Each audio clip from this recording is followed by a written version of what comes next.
Pastor Zé Antônio, o senhor ora para nós.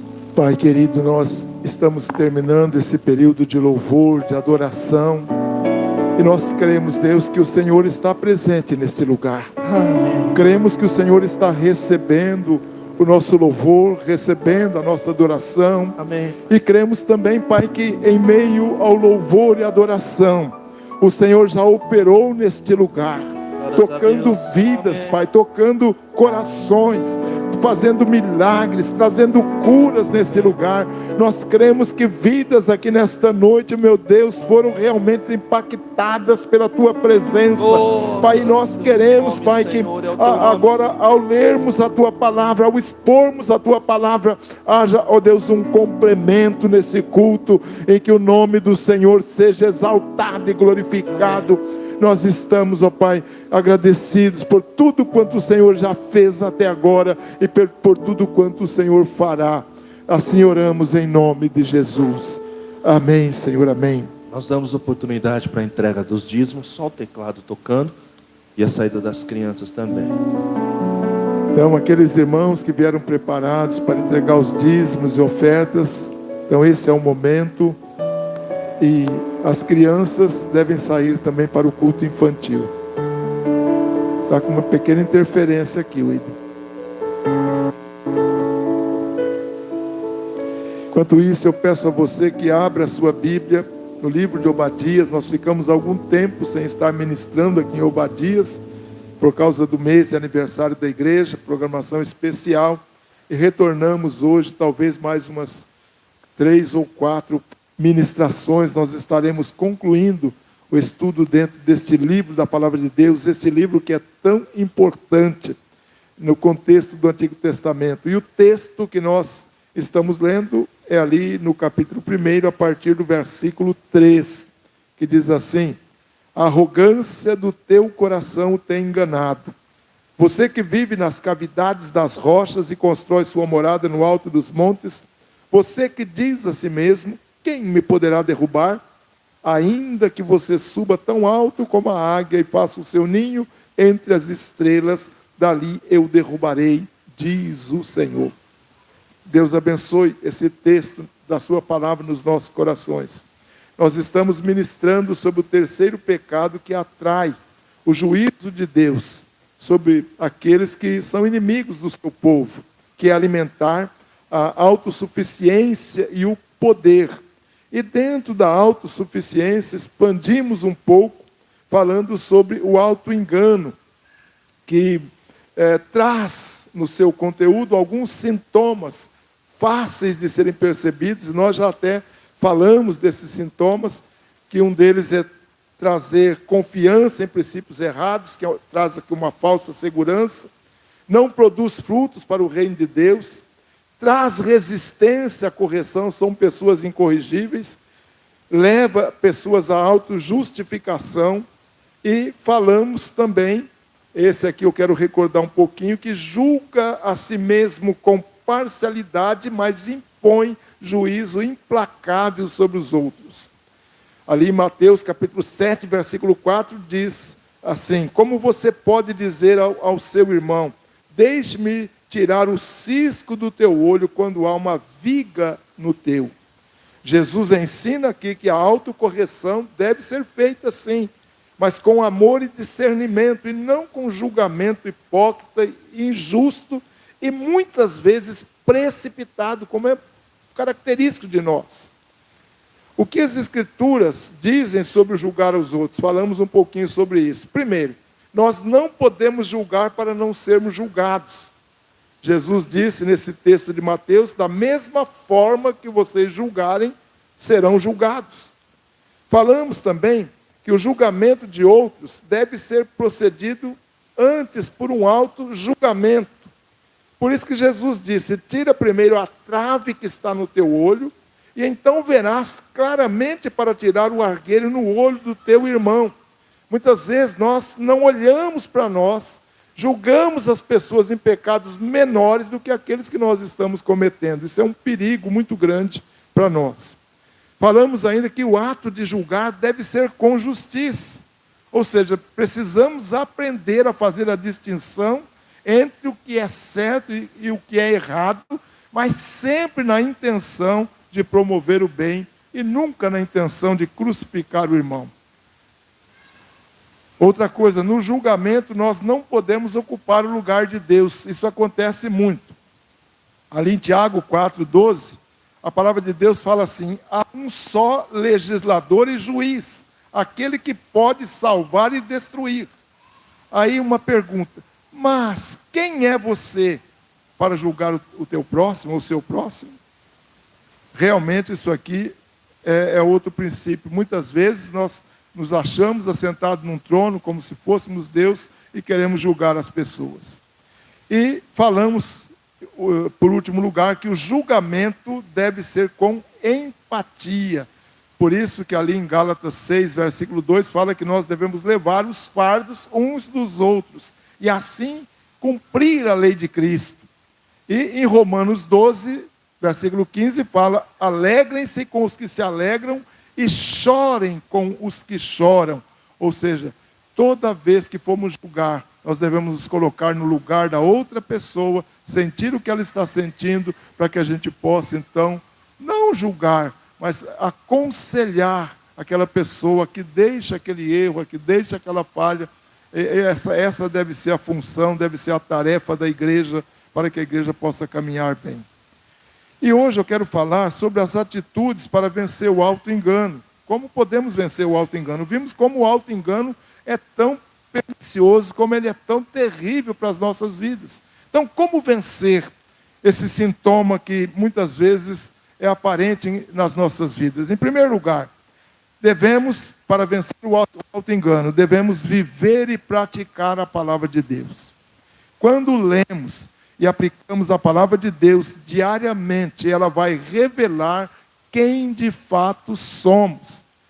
Ela remove a capa de hipocrisia sobre a qual muitas vezes nós nos encontramos. Eu tenho aqui a experiência de Jó, eu posso colocar essa experiência aqui para exemplificar esse princípio. Ali em Jó 42, versículos 5 e 6, veja o que Jó fala: meus ouvidos já ouviram ao teu respeito, mas agora os meus olhos te viram.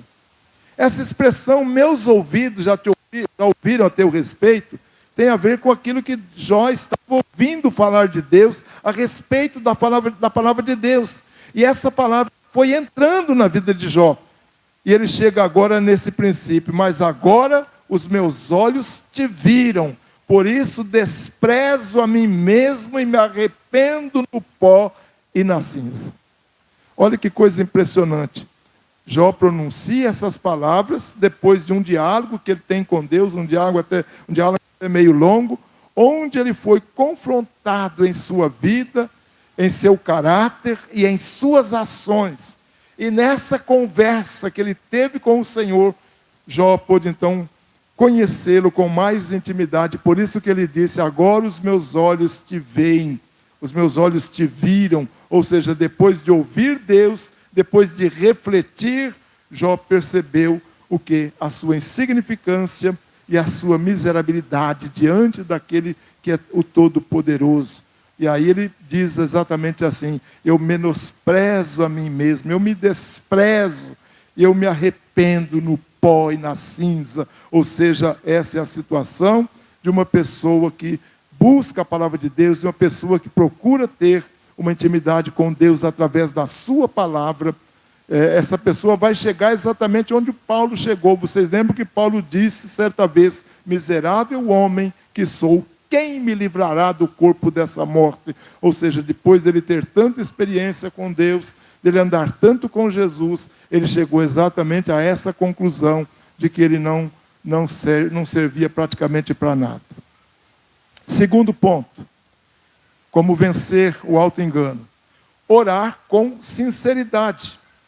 Na oração, nós devemos pedir a Deus, irmãos, para sondar o nosso coração. Muitas vezes nós oramos apenas pedindo coisas para Deus, querendo coisas, mas veja o que o salmista ora no Salmo 139. Ele diz assim: sonda-me, ó Deus, e conhece o meu coração. Prova-me e conhece as minhas inquietações. Vê se em minha conduta algo te ofende e dirige-me pelo caminho eterno. Ou seja, ele está fazendo uma oração sincera, ele está fazendo uma oração introspectiva, e quando nós fazemos uma oração assim, nós permitimos que Deus entre no nosso íntimo para trazer a sensibilidade de que precisamos para fazermos mudanças na nossa vida. Por isso que ele fala, vê se há em mim algo que te ofende, me dirige agora pelo caminho eterno. Ou seja, essa oração com esse objetivo fez com que ele chegasse a essa conclusão, que ele precisava ser examinado e ele precisava corrigir a sua vida em alguns pontos. Jeremias expressa da mesma forma esse conhecimento que Deus tem da nossa intimidade. Se o salmista diz que Deus conhece a nossa intimidade e pode nos ajudar, Jeremias fala a mesma coisa. Ele diz assim, o coração é mais enganoso do que qualquer outra coisa, e sua doença é incurável. Quem é capaz de compreendê-lo? Agora veja o que Deus fala. Eu sou o Senhor, que sonda o coração, examina a mente. Aí ele diz assim, para recompensar a cada um de acordo com a sua conduta e de acordo com as suas obras. O que é interessante nesse texto de Jeremias é a palavra shakar, na língua grega, que significa examinar minuciosamente, investigar. E uma outra palavrinha também nesse texto de Jeremias, da língua hebraica, é bachan, ou baxan, com o significado de testar, provar, testar o metal para saber se é verdadeiro. Ou seja, Deus é onisciente, capaz de penetrar no nosso coração, e Ele vai conhecer os motivos e as intenções mais profundas que nós temos dentro de nós. Ele vê o que está em oculto e, portanto, Ele pode trabalhar na nossa vida para que nós possamos ser crentes melhores. Terceiro ponto aqui, ouvir conselhos e repreensão. Então, primeiro, ouvir a palavra de Deus, ou ler a palavra de Deus, meditar, orar com intensidade, ouvir conselhos e repreensões. Deus nos fala pela sua palavra. Ele está falando conosco exatamente agora, nesse momento. Mas Ele também fala a nós através de irmãos, de líderes, de situações, sempre trazendo conselhos que precisam ser apreciados. Provérbios 12, 15 diz assim, o caminho do insensato parece-lhe justo, mas o sábio ouve conselhos.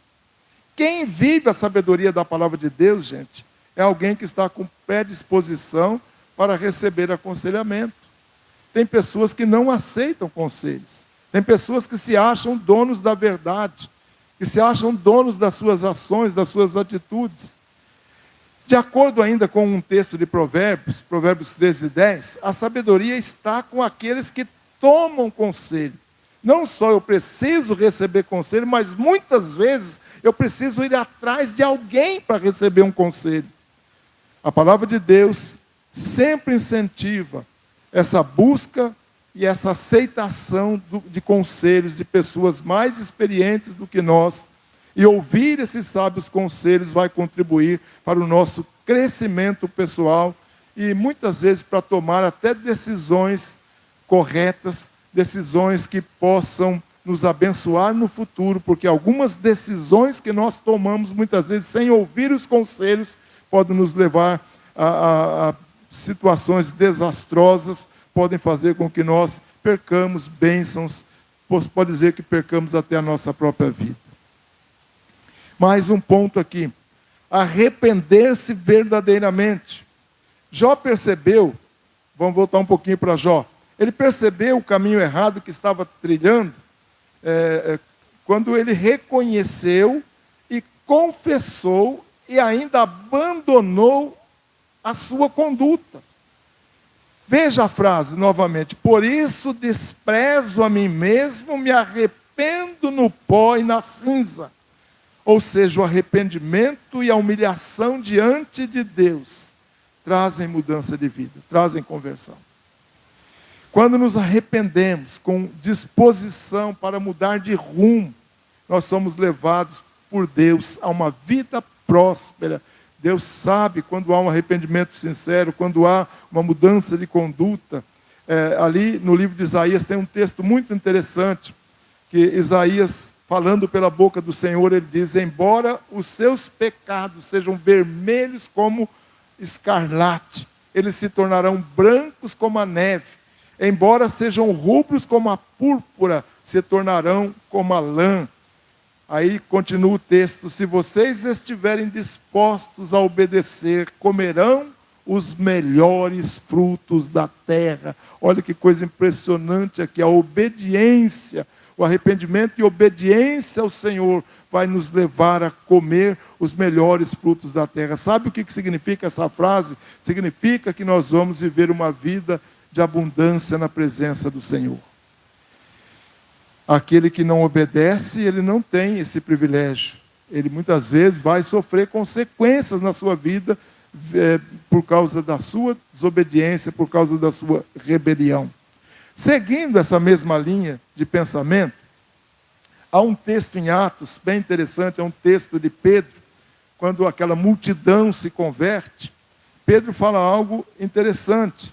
Ele diz assim, que depois que eles se arrependessem, haveria tempo de descanso da parte do Senhor, ou tempo de refrigério da parte do Senhor. Está ali em Atos 3,19.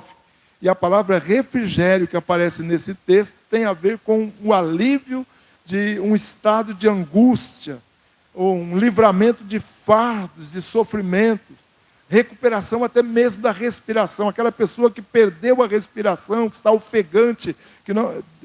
esse refrigério, ele tem a ver com isso. Um novo ar entra, como se os nossos pulmões agora pudessem respirar de uma forma livre, espontânea. A metáfora inicial da palavra grega usada aqui nesse texto tem a ver com um sopro de ar que produz alívio, logo após um calor opressivo ou um cansaço muito grande. E, para finalizar nossa palavra dessa noite, viver uma vida autêntica diante de Deus. Deus somente se achega e salva aquele que tem um coração quebrantado. E aquele que está com disposição para arrependimento. Salmo 34, 18 diz assim: o Senhor está perto dos que têm o coração quebrantado e salva os de espírito abatido. Deus está o quê? Próximo. Deus está conosco continuamente e age em nosso favor quando nós temos um coração dilacerado, um coração quebrantado, um coração disposto a ouvir, um coração disposto a mudar. Isso é viver uma vida autêntica diante do Senhor. Irmãos, quando o sofrimento vem, Deus não está apático ao nosso sofrimento. Ele se aproxima, de acordo com esse salmo, para nos conformar, ou nos confortar, para cuidar de nós, para nos apoiar. Ele está sempre presente em nossos momentos de dor. Muitas vezes nós achamos que Deus nos abandonou, que Deus está distante, que Deus se esqueceu de nós. Tem um salmo interessante, aliás, não é bem um salmo, é um texto, ali no livro de Jonas, capítulo 2, versículo 2, que fala o seguinte: em meu desespero clamei ao Senhor, e Ele me respondeu. Do ventre da morte gritei por socorro, e ouviste o meu clamor. Nós devemos lembrar que essa oração do profeta foi dirigida a Deus quando ele estava num lugar não muito agradável. Ele estava na barriga de um grande peixe. Eu não sei como que ele permaneceu vivo 3 dias ali, mas Deus é o Deus dos milagres. Hoje ficam até questionando que tipo de peixe era aquele. E os teólogos, aqueles que procuram ficar discutindo textos bíblicos, dizem: não, baleia não pode ser, porque a boca da baleia não cabe um homem. A Bíblia nunca disse que era baleia. A Bíblia diz que foi um grande peixe.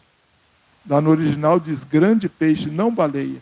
Deus poderia ter criado aquele peixe até para aquela situação Deus é Senhor, Ele faz o que Ele quer, Ele cria, do nada Ele faz o que Ele quer. Mas naquela situação, no ventre daquele animal, Ele faz essa oração. Em desespero, eu clamei ao Senhor. E o que aconteceu? O Senhor me respondeu. Aí ele diz assim, do ventre da morte, ele estava realmente no ventre da morte. Gritei por socorro e o Senhor ouviu a minha voz. Ou seja, irmãos, o coração quebrantado é aquele que foi humilhado, é aquele coração submisso, é aquele que não tem orgulho, é aquele coração que não é rígido. Geralmente, um coração assim é um coração resultante de uma ação do Espírito Santo nas nossas vidas.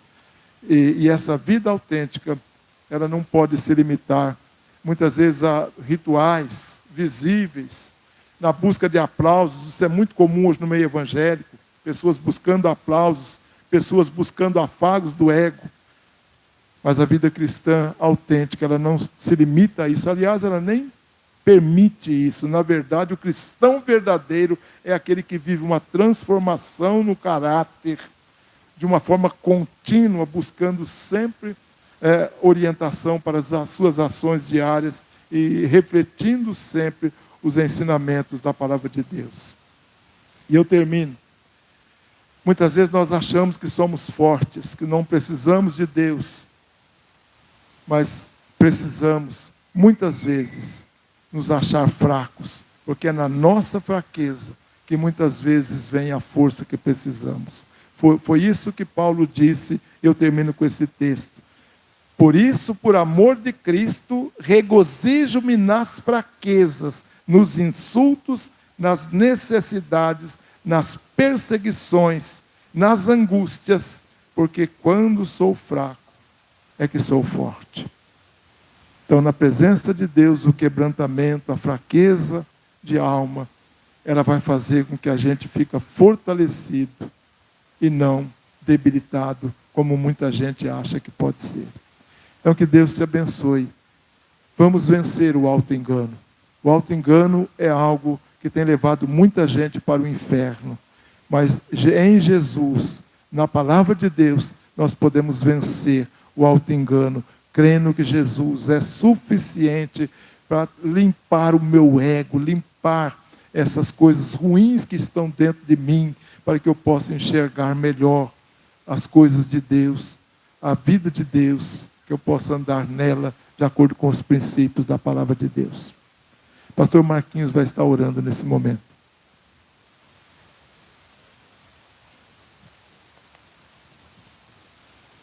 Mesmo assentado, eu peço que você abaixe a sua cabeça, feche os teus olhos e tenha um momento com Deus. A nossa salvação está hoje mais perto do que o dia em que aceitamos a Cristo como Salvador. Paulo assim diz, lá em Romanos.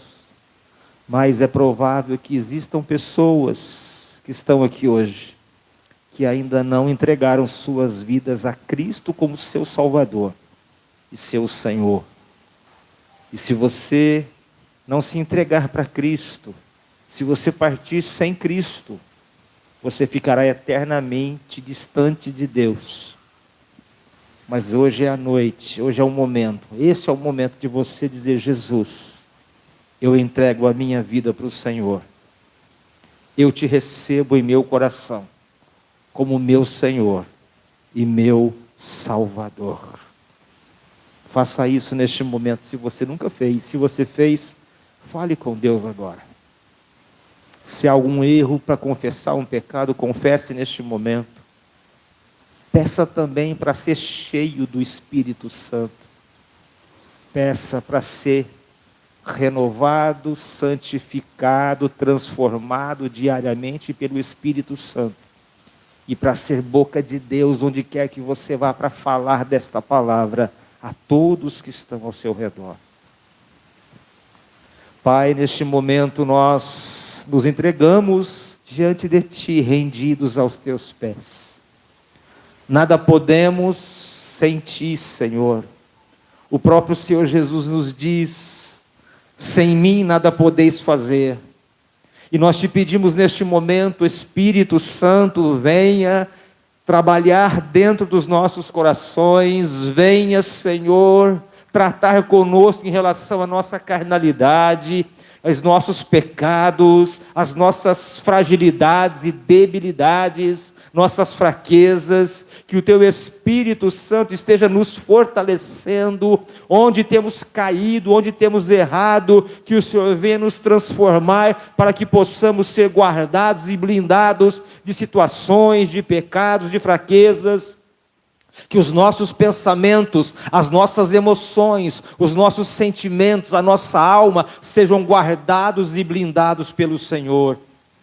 E em cada vida, meu Deus, haja temor, haja, Pai amado, um desejo ardente, verdadeiro, de ser cheio do Espírito Santo e ser transformado e usado pelo Senhor, onde quer que nós estejamos indo. Eu te peço, Espírito Santo, esteja fazendo no coração de cada um algo, que quando alguém estiver indo a um local inapropriado para um servo do Senhor, estiver eventualmente indo para uma situação de acontecimentos, de atitudes que também não são coerentes com uma vida cristã, que o teu Espírito imediatamente toque nesta vida, e ela sinta-se mal naquele local, diante daquelas pessoas, diante daquele comportamento, e entenda que é errado, e se coloque diante de ti, se arrependendo e deixando aquele ambiente, deixando aquelas pessoas, ou aqueles comportamentos, aquelas atitudes, ou aqueles sentimentos, ou pensamentos que vier, e ela vem aos teus pés, e aí ela vai sentir o alívio, e a paz que excede todo entendimento, que o Senhor dará, através do perdão, das falhas dos pecados. Fortalece-nos nesta noite pela Tua palavra, Pai, e se alguém aqui nesta noite também entregou a sua vida para Cristo como Salvador, eu te peço, confirma as palavras que esta vida em oração fez ao Senhor, mesmo em pensamento no profundo do seu coração, porque o Senhor é o Deus que sonda a nossa alma, sonda os nossos pensamentos, e nada está, Pai, encoberto diante dos Teus olhos. Esta é a oração que nós fazemos em nome de Jesus. Amém. Agora, irmãos, temos a nossa oferta de missões. Vai ter vídeo, cadê? Vai ter vídeo, Zezinho? Vamos ter um vídeo. Durante o vídeo você pode vir à frente e trazer a sua entrega da oferta de missões.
Amém.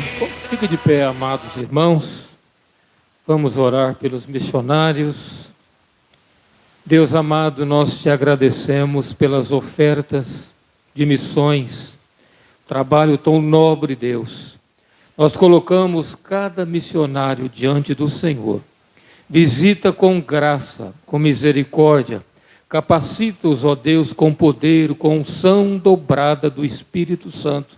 Nós abençoamos cada missionário, Deus, e também as famílias, os filhos, cobre com teu sangue, dê saúde física, saúde mental, poder, ó Deus, e guarde a cada um com teu manto poderoso. Obrigado por cada missionário, Deus, no nome de Jesus. Amém. Mais uma bênção? A graça, ou melhor, o Senhor te abençoe e te guarde. O Senhor faça resplandecer o rosto sobre ti e tenha misericórdia de ti. O Senhor sobre ti levante o rosto e te dê a paz. Deus abençoe, uma ótima semana.